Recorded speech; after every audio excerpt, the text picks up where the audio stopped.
தாயும் தந்தையுமான இறைவா, எனது தாயை உமது அன்பின் கருணையின் வல்லமையின் சாயலாக படைத்து என்னை எல்லாவற்றிலும் எனது அன்னைக்கு கீழ்ப்படியவும் அவரை நேசிக்கவும் மதிக்கவும் கட்டளையிட்டீரே.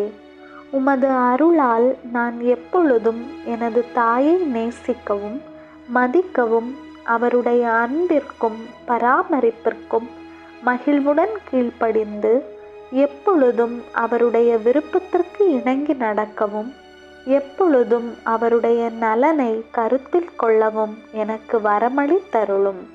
அவர் என்னை கண்டித்து திருத்தும் போது அதை தாழ்ச்சியோடும் பொறுமையோடும் ஏற்றுக்கொள்ள எனக்கு உதவி செய்தருளும். அன்புள்ள இறைவா, அகங்காரத்திலும் வைராக்கியத்திலும் பிடிவாதத்திலும் சோம்பலிலும் அசட்டைத்தனத்திலும் இருந்து என்னை விடுவித்தருளும்.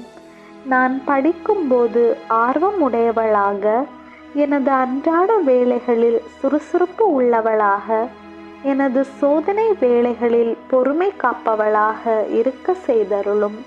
நான் என் வாழ்நாள் முழுவதிலும் எனது ஆண்டவராகிய இயேசு கிறிஸ்துவின் மூலம் உமது பிள்ளை என்கிற பெயருக்கு தகுதி உள்ளவளாக, எனது அன்னையை எப்பொழுதும் மகிழ்ச்சிப்படுத்தும் குழந்தையாகவும் வாழ செய்தருளும்.